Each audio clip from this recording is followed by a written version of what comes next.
Hello, everyone. Hello, and welcome to Wednesdays Live at 5. I just wanted to introduce myself for those who don't know who I am. I'm Janine Troutman, and I started this group as a way to reach people and let them know that it is possible to heal from MS.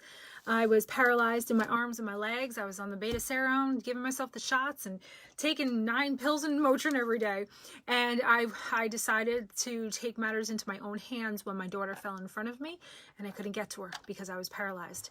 So this is my platform to give everybody a different vision of what MS could look like, because we go to the doctor, we get diagnosed, and we're told, okay, this is what MS is, and expect the wheelchair, and that's what our brain works towards. And when you're given a different vision to work towards, your brain goes, oh, okay, I don't have to be in a wheelchair. Look at Janine. Look at this person. Look at this person. We don't have to be sick. Our bodies can heal. So that's why I created this group, to let everybody know that you do have options. So you don't have to be sick. And there is a way to do it. So that's what I teach in this group. I teach how to do it, how I did it. And so every Wednesday, I take a little bit of information that would be helpful for you to get started right away. And we go over that different topics every Wednesday.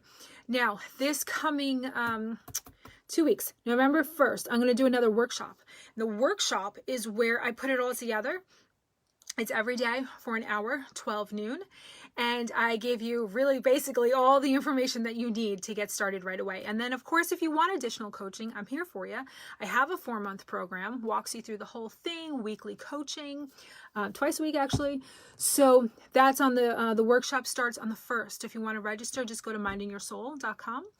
And there's a free workshop little link. I'll put it in the comments later on. But I see people jumping on. Hello, thank you for joining me. I love talking to you guys. So as you're jumping on, say hi. Let me know that you're here.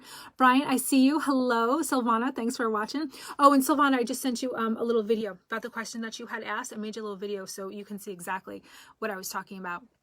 Claudia, Chrissy, Daniela, hello. Thank you for saying hi. We have such... Malak, how are you? We have such a great topic to talk about today. I have been watching in the group. People are talking about what they're eating and they're posting such beautiful food and it's wonderful. And I'm watching, I'm like, oh, that looks wonderful. And then I see other people going, wait, I thought we weren't supposed to eat that. Are we supposed to eat that? Patty from Chicago, how are you doing? Bella, how are you? Sabrina, Pauline, Blanca, hello. Hola, Blanca, love that. So that's why I wanted to jump on here and really just talk about, like, we're always talking about what we can't eat, right? And what to stay away from. Well, what the hell can we eat? That's how I felt in the beginning. Like, what can I eat? You're all telling me what to stay away from and what's going to inflame my body. And then I'm left with not knowing what to eat. I think I started off on boiled chicken in the beginning. And I was like, I can't do this. I can't live like this. So I have devised a way of eating, guidelines for eating so that you don't feel ever like you're deprived. You don't ever feel like, God, I wish I could have that, but I can't. Now, there's a disclaimer to that. Of course, there are going to be some things, like I posted earlier today. I asked people, I'm like, okay, so what are you struggling with? What are some of the foods? Because if we can eat to starve, kill, and detox the virus out of our bodies, we begin to heal immediately. It just happens.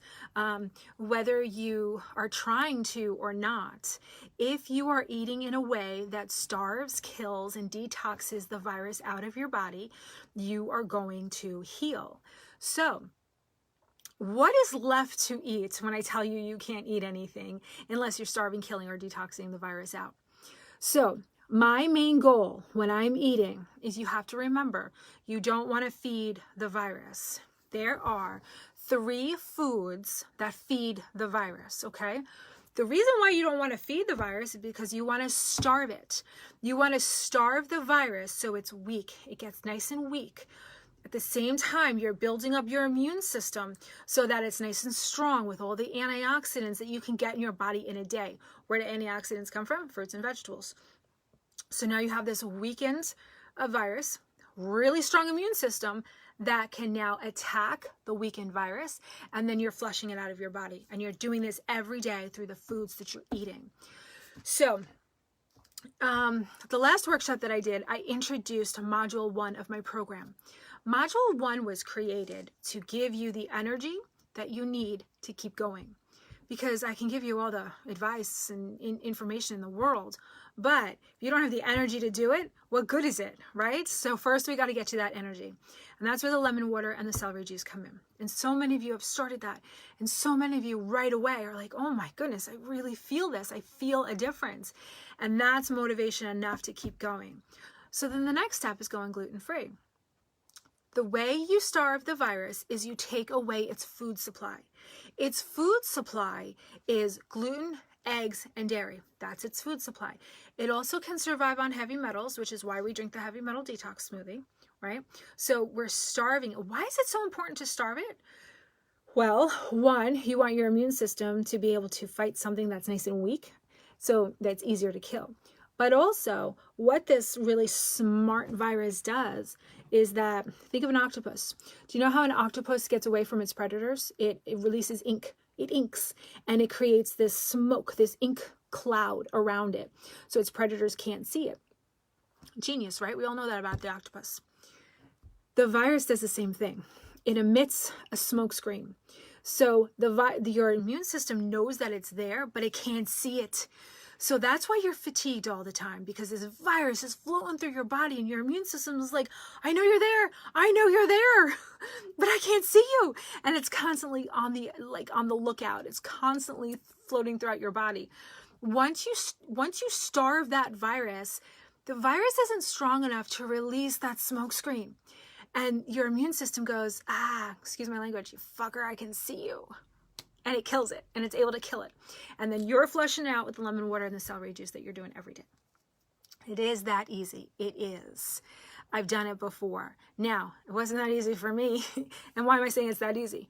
Because what I was doing when I first started getting healthy, when I first said, that's it, I can't do this, I can't have MS anymore. I'm either going to be a mom or I'm going to have MS. I can't do both. I didn't know what the hell I was doing. All I knew is that I had this intuition that something was inside of my body. When the doctors would say that my body was attacking itself, it didn't sound logical. It just didn't sound logical. My body is not attacking itself. My body can attack itself, okay? Whoever you believe created your body, you know that you were given an immune system, and there's nothing that you can do wrong that your body's going to go, well, you know what? You screwed up. I'm going to start attacking you now. That's not how it works.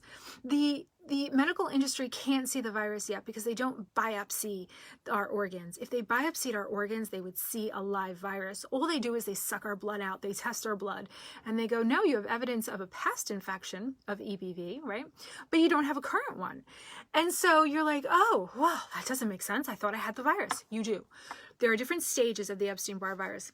I'm sorry. I don't know. My nose is so itchy. There's different stages that the Epstein-Barr virus goes through. The first stage is when it builds its numbers. The second stage is when you have symptoms and it can be detected in your blood. After that, it goes right into an organ. Wherever it resides in that organ, whatever organ it picks to reside in, is the collection of symptoms that you will be faced with, that you will later be diagnosed with an autoimmune disease. All autoimmune diseases stem from the Epstein-Barr virus. We're going to talk more about that in day 1 of the workshop. So that's on November 1st. We're going to go through all of the stages of the Epstein-Barr virus. We're also going to go through all the different autoimmune diseases that are diagnosed because of where the Epstein-Barr virus lives and what it feeds on. It's super interesting. First time I heard it, I was like, holy crap, that's my childhood. That is exactly my childhood. Reading through, it was like reading through the years of my childhood. It was amazing. So that's going to be November 1st. So that's the point, that's why, for me, I always need to know why. Like, why am I gluten-free? Why is this so important? Because then it helps me stay gluten-free. Once you start the lemon water and the celery juice, you're going to get a ton of energy, or at least a lot more energy, I should say, than you had before. Once your brain starts seeing evidence of your efforts working, then it's going to be easier to go the gluten-free, dairy-free, and egg-free route. Now, what is there left to eat? That's why I asked in the group, like, what are you guys struggling with? And I see the people commenting, the ones who have done the lemon water and the celery juice, they're the ones whose brain got evidence of something's happening, something's working, this feels good, and it keeps them motivated to keep going. You need a quick win. You can't just say, I'm going to give up everything and see what happens, and then go for like a month and nothing happens. When you first give up gluten, it takes your body 6 to 8 weeks, sometimes longer, to get it out of your body. One, to get it out of your body, and plus the Epstein-Barr virus has a 6-week shelf life, lifespan. So it takes 6 weeks for the virus to die. But then after that, the dead corpse of the virus is also a neurotoxin that's going to cause you symptoms. That takes a couple more weeks to get out. Now, I've been training on a couple more weeks to get out for years. What I found very interesting was that when my husband got diagnosed with COVID, the doctor told him, don't bother testing anymore because you're going to test positive for months. He's like, months? He's like, yeah, because even the dead virus is going to show up as positive on the COVID test. So I don't exactly know how long, and I'm sure it's different for everybody, for you to get the dead virus out of your system. And even that dead virus is going to cause you symptoms. I'm not talking COVID. I jumped back to Epstein-Barr because, maybe COVID, but I don't know about that. The corpse of the Epstein-Barr virus is a neurotoxin, and that's going to cause neurological issues. So 6 weeks, the Epstein-Barr virus lives, and then it takes weeks for it to come out of your body. Now, when you're going gluten-free, you're going to go through withdrawal symptoms. Your Epstein-Barr virus is dying. It's pissed. It's hungry. Your cravings are going to be through the roof. If you can get through them and hit that tipping point, that's when you're going to start feeling absolutely amazing, because now you've starved the virus. The immune system is now killing it successfully. It's no longer looking. And then after a while, you have less of that viral load in your body, and your immune system gets a break and all of a sudden goes, whoa, this feels really good. And that's when you start getting a ton of energy. But you got to get through those, I say 6 to 8 weeks, might be longer. You got to get through those first initial months. And that's why my program, it's a 4-month coaching program, because you need someone to go, yes, this is normal, or no, this isn't normal. Let's try something else. Let's tweak it. Let's see what this happens. Or don't worry, we have all these other people going through the same thing you're going through, and it really creates a sense of community. You're not doing it by yourself. So now, what the hell do you eat? What the hell do I eat?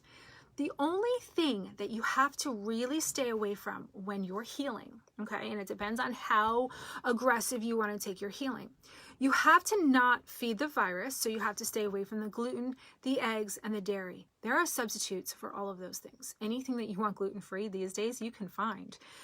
10 years ago, when I went gluten-free, you know what that meant? Chicken, fish, vegetables, and fruit. That's what that meant. Today, you know what I had today with my daughter? I had a gluten-free everything bagel.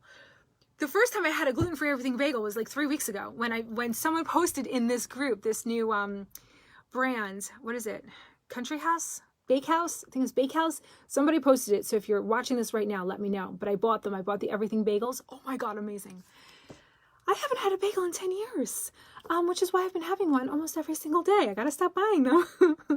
But anyway, you can find a substitute for anything that you want. That would be gluten-free, dairy-free, and egg-free. Now, dairy-free, you're going to have to do some experimenting, because some of those dairy-free cheeses taste like shit. In my group, I do cooking demonstrations, and I show you how to take a dairy-free sour cream or yogurt and add stuff to it, because anything dairy-free that you buy, in my opinion, tastes like shit. You have to add to it. I add raw garlic, I add a squeeze of lime juice, salt, and I make a really good, kind of like an aioli. An aioli is a mayonnaise base, but we're staying away from eggs. So I use the gluten-free sour cream and yogurt, Greek yogurt. It's really freaking good. You just got to experiment. You got to play around. You got to ask questions. Now, I wanted to read you some of the comments that people had said in the group when I asked, like, what are you struggling with? Some people are saying, oh, I've been really weak lately. And I'm like, well, hey, when I get really weak and I'm not doing as good as I want, I can't say that I've ever eaten gluten intentionally, but when I feel like I'm really weak and I just want to eat carbs, I go get myself a gluten-free bagel. I get myself a gluten-free piece of toast, a gluten-free cookie. There are so many things out there. When you're feeling weak, you can absolutely go satisfy your craving. The only thing that I can help you with, and I think it was Claudia who said this, she said that, what it really means, certain foods I find. Okay, so there are certain foods that her family makes. Oh, the Hispanic sweetbread, that's what she was saying, and pastries. These foods have been a staple in my culture. Yeah, that I can't help you with. I'm so sorry. Like normally I can find a substitute for anything, but I get it. I do. I get it. There's Easter bread that my mother makes that she refuses to make without gluten because it won't rise. It won't be the same. So yeah, I haven't had Easter bread in a long time, and that's an Italian staple at the holidays. So there are some things that you do have to give up. However, if you talk to the people who have given up these foods and they have hit that tipping point, they go, you know what? Nothing tastes as good as healthy feels. When you no longer have the brain fog, when you can feel your arms and your legs, when you can play with your kids, when you can be the spouse that you know you can be, that you want to be, you're just too friggin' tired to be it. That's when you keep going. That's when you're going to grab something and go, oh, you know what? Yeah, no, forget it. I'm loving how I feel right now. But you got to get to that tipping point. I love what Rhonda said, and I asked her if I can read this out loud because I just felt like, where is it? Now I can't find it. What she said, she's like, nope, I'm gluten-free, and I find it really easy to do it. Here she goes, I'm having no problem whatsoever going gluten-free. I'm like, okay, that's awesome. Do you mind sharing why?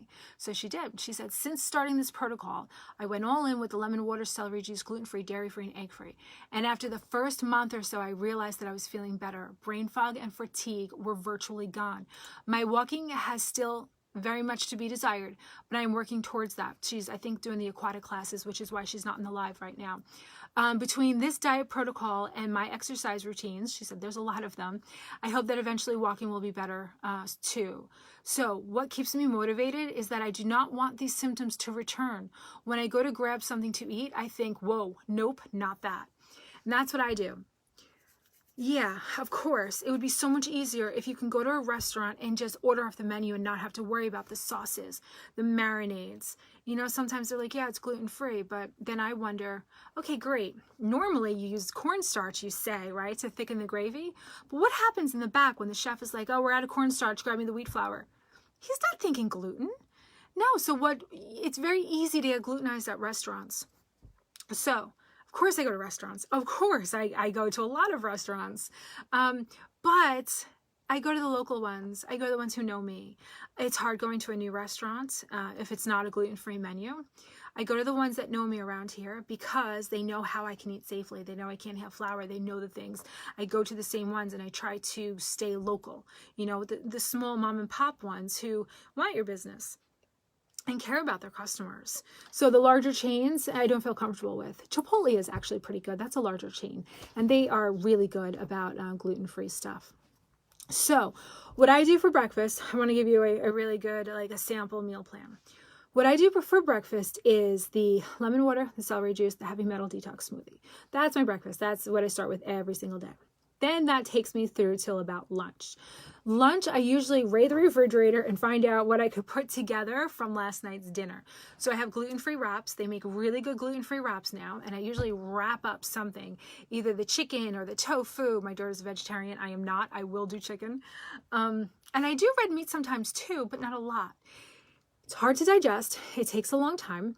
And I eat grass-fed, and it's expensive, and I don't want to do that a couple times a week. And plus, you don't need meat a couple times a week. It's hard to digest. Maybe once a week I'll have red meat. Maybe. Usually it's once every 2 weeks, and it's always grass-fed. The reason for grass-fed is because it's not so acidic on the body. It's not so inflammatory on the body. That's a whole nother 20 minutes of an explanation. I don't want to go into that now, but look up the reasons why grass-fed is better. So lunch is always usually a wrap, a salad, quinoa. The cooking demo that I did in my program, I made croutons. They were supposed to be for Thanksgiving, but yeah, no, I'm snacking on them like crazy. So I cut up old bread, like the ends. I always save the ends to the gluten-free bread loaves. I throw them in the freezer, and then every now and then I take everything out of the freezer, all the ends, all the loose packages, and I cube them up. Olive oil, roasted garlic. I always roast some garlic in there and then squeeze it out. You know how you do that? Just leave a whole head of garlic in the oven for like an hour. And then it squeezes out like butter. It's really nice. Coat your croutons or your bread cubes in olive oil, the garlic paste, fresh parsley, salt and pepper, and whatever other herbs, green herbs you have in the cabinet. Throw that in the oven. I think I did 350 for, I don't even know how long. Look up croutons.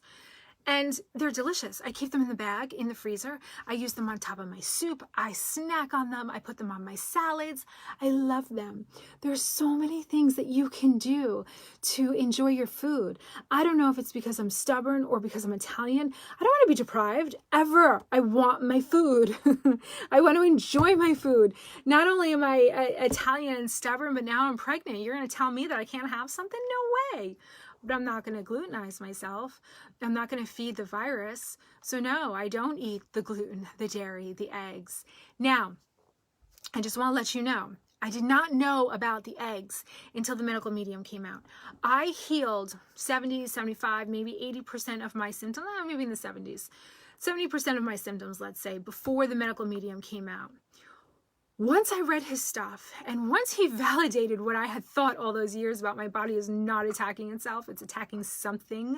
I don't know what it is, but I'm going to treat my body like it has a virus, a fungus, or bacteria.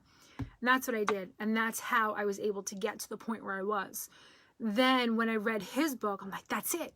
I knew my body wasn't attacking itself. And that's when he said eggs feed the virus. And it makes sense because think about it. If you have kids and they get vaccinated, they always ask if they have any allergies to eggs.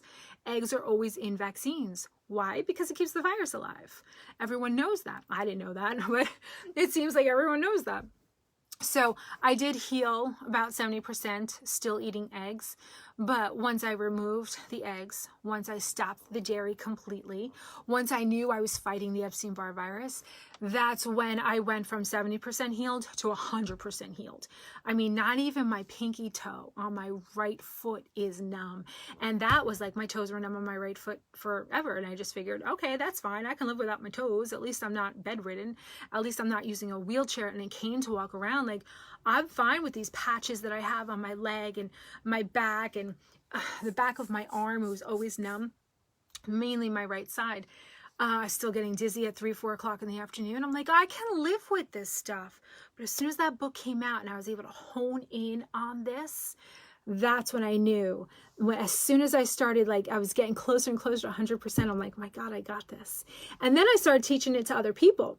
And that's when the coaching program, I'm like, wait a second, there's not enough hours in a day to coach one-on-one. And that's how I came out with the Path to Healing group coaching. So that's why it's a 4-month program, because it takes a while. You have to learn so many different things and go through the process. And while you're going through the process, you don't want to do one thing and build upon it. You never want to do everything all at once. Module 1, lemon juice and lemon water and celery juice.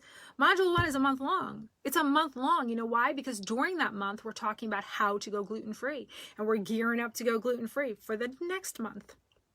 Excuse me. So what do I eat? So that's lunch. Okay. I know I went off on a tangent on the croutons. They're really freaking good. Okay, so it's usually quinoa. Quinoa is the perfect protein. It is the only plant-based complete protein out there. I cook a huge vat of quinoa on Sundays, usually every Sunday mostly, and then I keep it in the fridge. And then I'll have it hot, I'll have it cold, I'll add different things to it, pine nuts, sliced almonds, maybe a little bit of olive oil, but I don't do it to the whole thing because I get sick of it. I want it different every day. So I'll take a little bit out of the bowl, stick it in my, my little bowl, and that's when I'll add all the different herbs to it. I got to get my cilantro in every day, right? So I'll add the cilantro to it, maybe squeeze some lime juice over it and add some chicken and some avocado. I'll have that. So dinner is always a protein and vegetables. I always get my vegetables in. In between lunch and dinner is going to be another smoothie. Because why? If I don't have a smoothie, and maybe I'll throw some protein in there, protein powder. If I don't have a smoothie, guess what? I'm gonna crunch on something. I'm gonna eat something that is not gonna be healing to my body. And you want to be able to, when you're hungry, reach for vegetables. The fruits and the vegetables are what's going to heal your body. I know I sound like your grandmother, and it seems too simple to be true, but those are the antioxidants. I did a whole video on antioxidants. I call them the superheroes. We are actually going to be talking about that on day 3. I think it's day 3 or day 4 of the workshop. I'm sorry, I don't remember. Mindingyoursoul.com, go to free workshop, and the whole page there is all about the workshop and has the entire agenda. One of those days in the workshop, I'll be talking about the superheroes, the antioxidants, and what they actually do for your body. So between lunch and dinner, I'm going to have another smoothie, and I'm going to load that up with a whole bunch of vegetables in there, normally like leafy greens, a lot of spirulina, because I did that in the morning with my heavy metal detox smoothie. I also do it in the afternoon. Why not? You don't taste it. Put a scoop in. The more you can get in, the better. You want to flood your body. So early on, the way I ate, I always said to myself, Janine, every time you eat, you have the opportunity to hurt or heal yourself. What are you doing with this food? Is this going to hurt you? Is this going to heal you? Or is it going to be neutral? We talk about neutral foods in the program. You can't eat to heal your body all the time. You can't. I don't know about you. I think we have mostly women on here. Are you still on here? Wait, Brian, are you still on here? Because we're going to be talking monthly stuff. Once a month. I need to sit down with a bowl of popcorn, chocolate popcorn, and like my big whole, like huge bowl of it, and just watch TV and just eat my popcorn. That's like once a month. And we all need our comfort foods. We all need to go, you know what? Not today, Satan. Not today. But when you're saying no, where are you? Brian, you're still there. Okay, cool. I'm sure, Brian, let me know. I'm sure you have those days where you're like, you know what? I don't freaking care anymore. I'm done. I just need comfort. I just need to sit on the couch or whatever, go have a beer or go do this. That leads me to alcohol. I haven't talked about alcohol a lot because I'm pregnant and I can't have any. But trust me, as soon as I'm not pregnant or nursing anymore, I'm going right back to the wine. So you can't do beer. You can do a gluten-free beer, but if you can find a gluten-free beer that doesn't taste like shit, please let me know, because I haven't found a good one yet. Not that I was ever a beer drinker, so maybe that's why. But beer is made from fermented wheat, so, and barley and all that other stuff that has the gluten in it. So can't drink beer, but you can drink everything else. Most alcohols are gluten-free, and most of them will tell you that they are. Just look it up real quick. To make sure that it is. So yes, it's extremely inflammatory, and that's another thing that I want to talk about. So the things that you want to stay away from: gluten, dairy, and eggs. Find your substitutes, go eat them. Comfort foods, that's fine as long as you're not feeding the virus. Now, what about when people say, oh, that's a processed food, you're not supposed to eat that, that's going to inflame your body? What about that rancid oil that you're using? You're not supposed to use that oil, you're supposed to use this oil, right? What about sugar? You're not supposed to eat sugar. Everything, I feel like if it's not a fruit or a vegetable, you can find something wrong with it. Our goal in this group is to heal from multiple sclerosis. How do we do that? We got to starve the virus that's causing our MS symptoms. Starve the virus by not feeding it gluten, dairy, and eggs. If you want to bring down your inflammation, that's when you bring your health up to the next level. Once you're healed of your symptoms and you're like, all right, I'm good, then you're going to go to the next level and go, okay, where else can I clean up my diet? Oh, you know that oil? I should probably change to coconut oil instead. I should probably do this instead. If you try doing everything all at once, you're not going to stick to it. I don't know about you, but I am not going to stick to it. I need my comfort foods, and I need to feel like I can eat what I want, when I want, within my guidelines. What are my guidelines? Gluten-free, dairy-free, egg-free. That's it. Stay away from that. Brian, he says, I got myself off alcohol and smoking 10 years ago. Congratulations. Oh my God. That's a big one. That's a big one. But the eating is very interesting. I know. You know what? You can say it's hard as hell. You can absolutely say that. It's very interesting. It is. But again, I just need you to stay within the guidelines of the eating. You don't have to eat like one of those crazy people out there who eat green things 24, every day, all day. You don't have to do that. You can have your gluten-free bread. On Sundays, I still do the lemon water. I do, because I crave that now. That's something I want to do. I don't do the celery juice on Sundays, and sometimes I'll do a smoothie, sometimes I won't. You know what I do on Sundays? I wake up, I don't even shower. When I put my hair up and I'm putting my makeup on, I drink my lemon water, yes, because I'm craving it. My body just has become used to it. And then I go to the diner, and I order an avocado BLT, turkey bacon, avocado, gluten-free bread, arugula. It's freaking delicious. It is delicious. And she serves it with potato chips. gluten-free potato chips. Most potato chips, by the way, are gluten-free. The flavored ones, that's where you might run into gluten.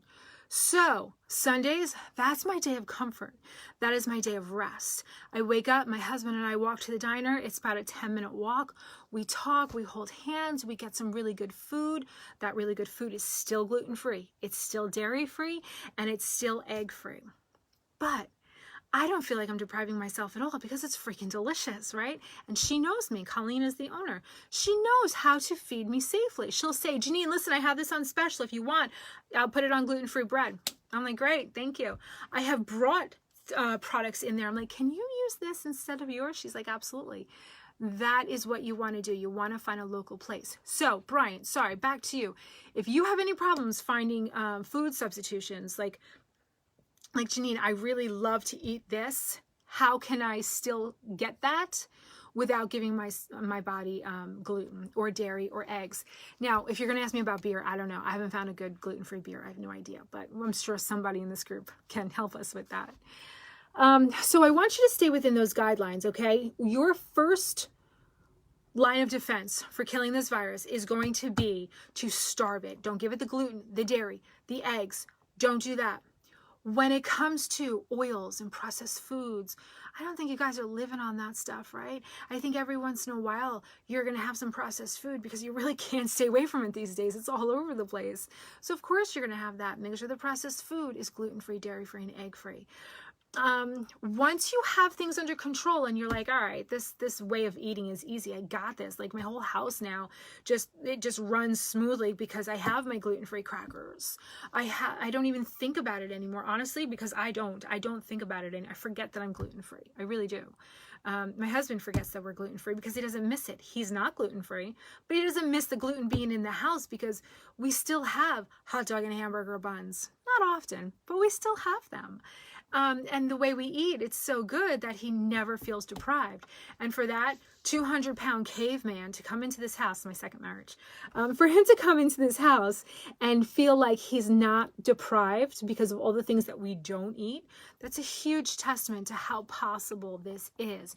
You just need some information. You just need some guidance. And hopefully that's where that group is coming in, giving you that support. And there's another resource. I didn't want to forget. I put it in front of me. In the files section of this group, this is what it looks like. It's called 5 Steps to Going Gluten-Free Without Turning Your Life Upside Down. I put this together a while ago, a couple months ago.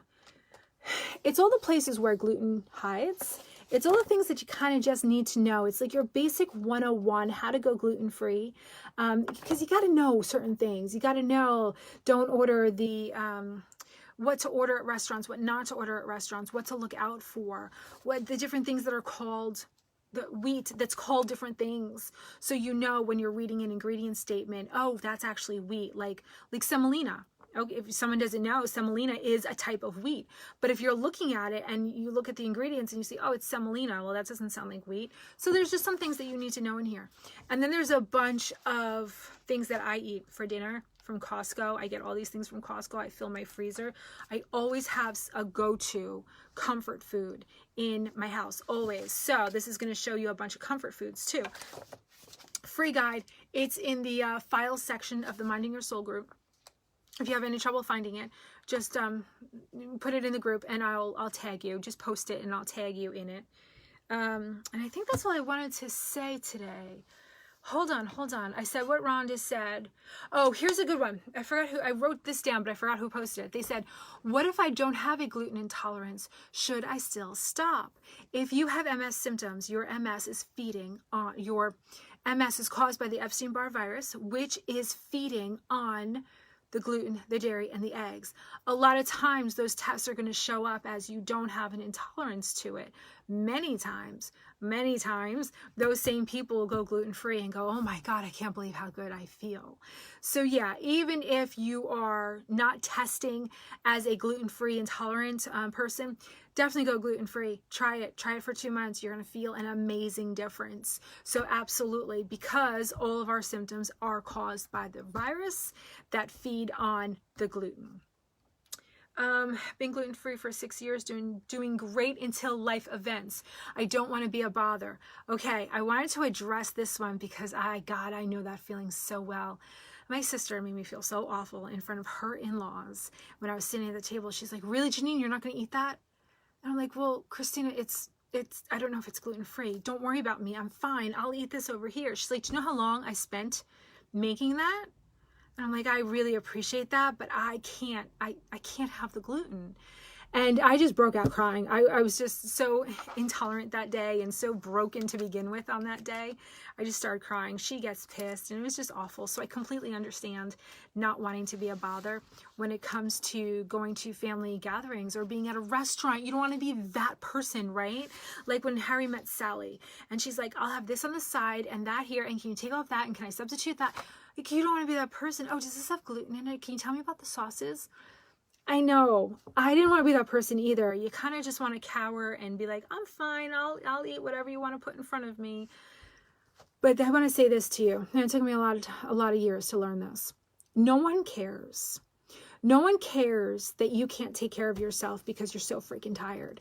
Nobody cares that you are not the spouse that you want to be, that you can't play with your kids, that you don't have the energy to meal prep or make healthy foods because you're so freaking tired, because your immune system is constantly on the attack. Nobody but you cares. So when you don't want to bother that waiter, when you don't want to bother your sister, when you don't want to bother that family member, remember, that waiter, that family member, that sister is not going to be at your house when you are trying to get your life together and run your life. Who's there to help you? You. It's all on you. You got to keep yourself healthy. So yeah, in the beginning, it really does feel like you're being a bitch. What you come to know is that it's not being a bitch. You're not being selfish. In fact, you're doing this for yourself so that you can help all the people around you. So you can help your kids, your spouse, your friends, your family. You can't do shit when you're exhausted and you're in bed, or you can't get off the couch, or you can't do anything. What use are you to anybody if you can't take care of yourself? The way you take care of yourself is you got to step outside your comfort zone and go, no, thank you. I can't have that. And you know what really shuts people up? Trust me, it's been years of me saying, oh no, I'm sorry, if that's not gluten-free, I can't have that. You know, I've dated before, and on a first date, the guy goes, oh, you're into that fad? It's not a fad. I actually have MS, and I don't have any symptoms as long as I don't eat gluten. That's what I've said to people. I have MS, and as long as I don't eat gluten, I don't have any symptoms. Everybody is wowed by that. Everybody goes, oh, really? Yeah, it's amazing. And they go, oh, okay, how can I help? When you put it like that, but you really do have to get in a place of feeling comfortable standing up for yourself and saying, this is what I can have and this is what I can have, right? It goes back to, I mean, you could apply that logic to anything. When I was dating, I had to learn how to do that when I was dating. I was single for very long. So my marriage ended, my kids were 5 and 8. My marriage ended. He left. I was just getting healthy, learning how to walk again. And he walked out, left me a note and said, I'm so sorry, Janine, I don't want to do this life with you anymore. Good luck raising the kids. It all turned out okay. Months, years later, but I spent a lot of years recovering from that. And then I finally started dating, and dating was really hard with MS because I didn't know how to stand up for myself. I didn't know how to stand up for myself when I was in restaurants. But when you're standing up for yourself, like I said, you're taking care of yourself. Just like you would say in the dating world, these are my boundaries. This is what I want. This is what I don't want. When you go out to a restaurant, these are my boundaries. I can't do gluten. Do I need to explain to you? I don't, but you want to know? I have MS. If I eat gluten, a leg will fall off. I said that too before. You should see their faces. Yeah, no, literally a limb will fall off. I can't have gluten, severely allergic. If you don't want to say that you have MS, you can say I'm severely allergic to gluten. People are like, oh, okay, then don't have this because I think gluten might be in it. So there's a lot of good ways of saying it. They're sticking up for yourself that aren't being a bitch. And if you ever want to talk, if you ever want to pick my brain, you can go to my website, right? mindingyoursoul.com and schedule a free 30-minute consultation. and be like, Janine, all right, this is where I'm struggling. This is what I need. So just know that that's there. Mindingyoursoul.com. Got a lot of resources on there. But Brian, I wanted to read what you just wrote. Great information. Is the lemon juice something I can drink all day? I drink Gatorade Zero now. Oh, glad you said that. Don't drink the Gatorade Zero. Turn that Gatorade Zero around. Actually, I haven't read the label, but I'm assuming that there's sucralose or aspartame or some kind of artificial sweetener. If not, great. Then keep drinking it. But there's a lot of chemicals in that crap. So yes, you can drink the lemon water all day long. You don't have to, though. I work with a lot of men who are like, listen, I need the electrolytes. And yes, there are electrolytes in lemon water. You are going to get them. But some guys and women, they're like, I just don't like the taste of lemon water. I'll drink my 16 ounces first thing in the morning. Absolutely. And Brian, day 1 of the workshop, day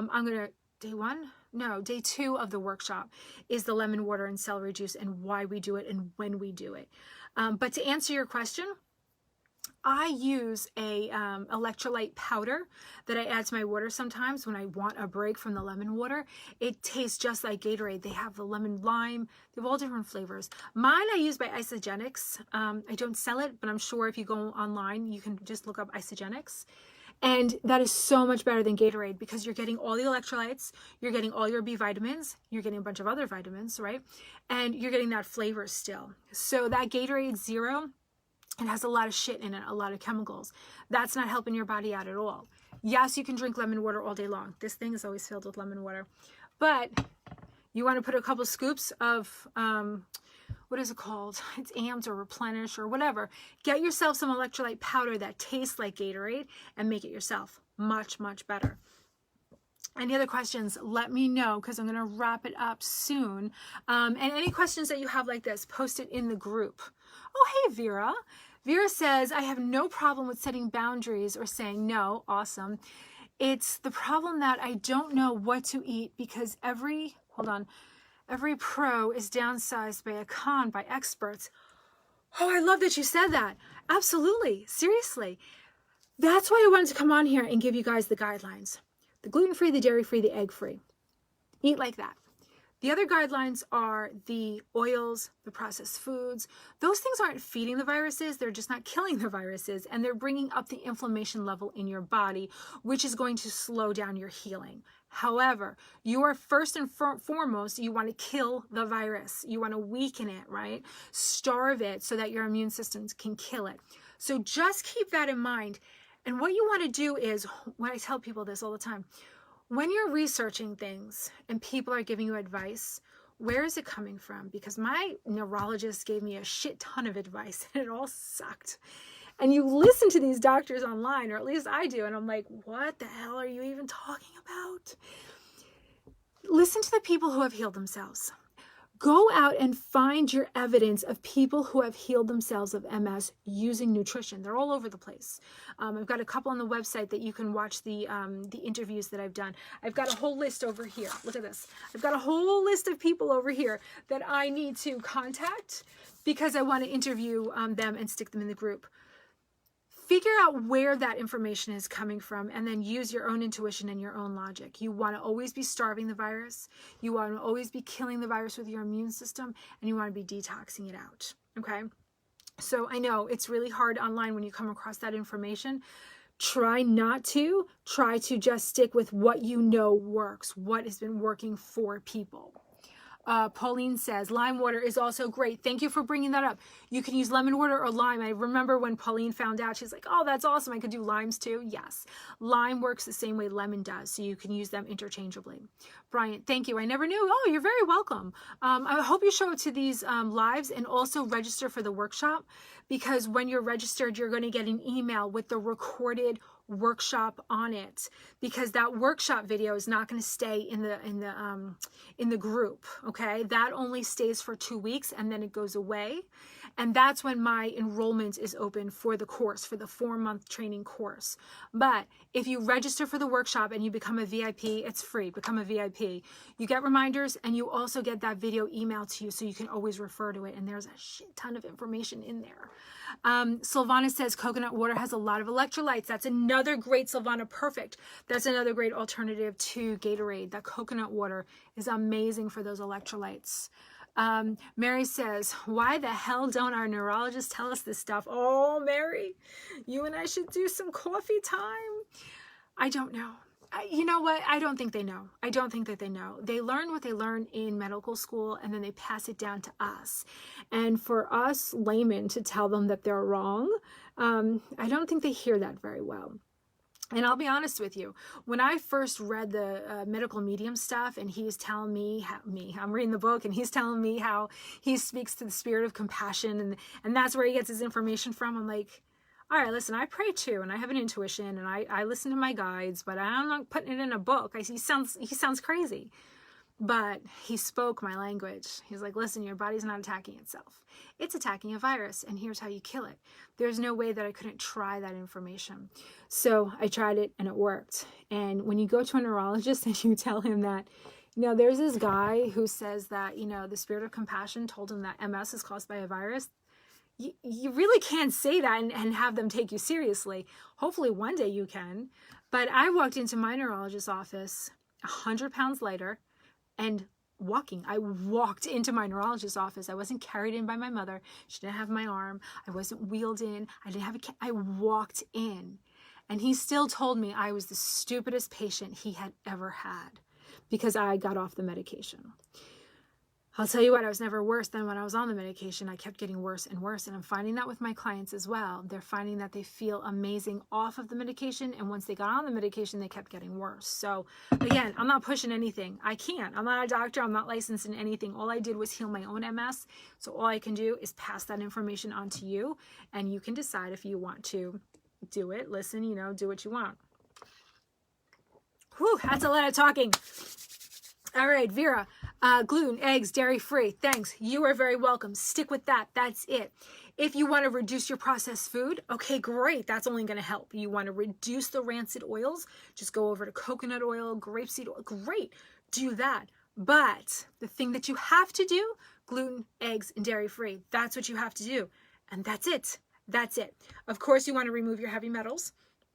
That's a heavy metal detox smoothie. You can look that up easily. That's going to be another food source. Sorry, there's a lot of lemon in there. Hold on. Heavy metals are another food source for the virus, so you always want to be getting them out of your body. And again, I know this seems overwhelming. Don't get overwhelmed. Do one thing at a time. And that's where the program comes in. It's one thing at a time so that we're like, all right, we're doing this. A couple weeks later, okay, we've been introducing this. Now we're going to start this. And we build and we talk about it. And it's a whole sense of community. So don't be going like, oh my God, I can't do all this at once. No, you can't. Nobody can. Nobody can. You build upon your successes. Mary, I have an appointment in December with my neurologist. Can't wait to talk to him. Let us know how that goes. Let us know how that goes. Yeah, I can't wait because they say the craziest things, those neurologists. They really do. They're not always helpful. I'll just put it that way. I don't want to say anything bad about anybody, but they're just not always helpful. All right, guys, thank you for joining me today. I hope this was helpful. I hope you got some information out of it. Please continue to keep me posted. Wait, one more comment. Vera, is CBD something you advise, and what vitamins like B12 and D? Yeah, B12 and D, very important. There's also a supplements guide, all the things that I take, when I take them, where I buy them from. Also in the files section. Just go to the files section, and I think it's just called supplements. And there's also a video on there too. So if you go into the media section of the files and click on video, you'll see all the different ones. And I did one on supplements. But yeah, the CBD, listen, I would love to do it. I've never done it before. So I can't comment on it. It seems amazing. And people are getting amazing results from it. And one day when I'm not raising kids, or I'm pregnant right now for those who don't know, so I can't drink, I can't do anything. I'll definitely do it one day. I've just never done it before, so I can't comment on it, but I've heard some really amazing things about it. Weed itself, another thing I can't do because I have kids, it's also amazing healing benefits, but I can't advise on it because I don't know. And I didn't use it to heal myself. So everything that I talk about in this group are the things that I did to heal myself. Are there other things? Absolutely. I'm just giving you what my experience was. Okay. Oh my goodness, it's 10 to 6 already. I don't understand how I can talk for that long. All right, so I'm going to post the the link to the free workshop. Sign up for that, register for that so that you get the reminders. This Sunday is the MS group clearing that Catherine Rose gives. Catherine Rose is a vibrational healer that I've been using forever, 10 years. And I attribute so much of my healing to her. I asked her to put together an exclusive group just for the members of Mind in Your Soul so that they can start removing the blocks that you might have to healing. Because as we know, healing doesn't only take place on the physical level. We have to heal all the levels, the mental, the emotional, and the physical. So that's where Catherine comes in. So on the 4th Sunday of every month, she'll do an MS group clearing. You got to sign up for it. And because it's this Sunday, and it's already Wednesday, I think you can probably register today or tomorrow and still get in. It's $52. If you want to register for one class, you want to subscribe, that's fine. Try it once. If you like it, great. If not, that's fine too. It was $52. I think it went up to $53. I'll put the link in there too. This is a good one to try. This her topic is healing damage and injuries to the myelin sheath. So you definitely want to get in on that. All right, I'll post the link to that too. All right, guys, I know I gotta stop talking. All right, it was great to hang out with you. Thanks for joining me, and I will see you soon. Bye. Have a great week.